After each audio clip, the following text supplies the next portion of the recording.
मो मुंड सबुदिन तलुक होगला। आपण से कथा क्या भावुं राजा साहेब ए गाँव कार साहस अच्छी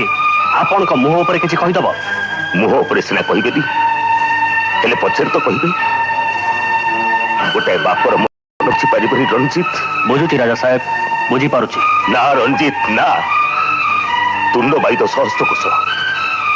काली विवाह प्रस्ताव उठिब अजथा व्यस्त होती कहीं राजा साहेब आपण झील को बाहा कौन पात्र अभाव हम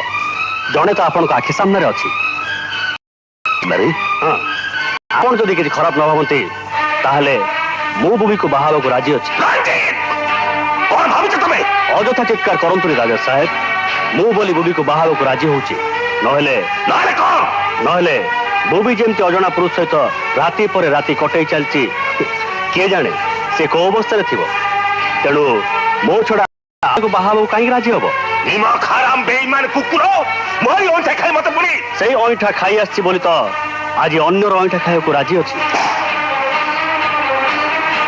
भूलीगलु तू गोटे खुनी आसामी आज पर्यंत मु ते फांसी गुंठु बंची रखी तोरे जीवन मु तो दान कर मो झील को तंटी चिपी मार दे पारे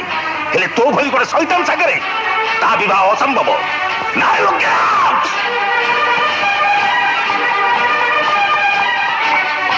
जो घरे रही निया साए खेल खेली भूल कल राजा साहेब तमरे उठा हाथर जवाब मो कटा हाथ देवी बाबू बाबू बाबू खबर मिल जाए बाबू की खबर विक्रम जमाटे को नहीं जदुपुर पाख मेघा पहाड़ तले गोटे पुराना घर भीतर लुचाई रखी अच्छा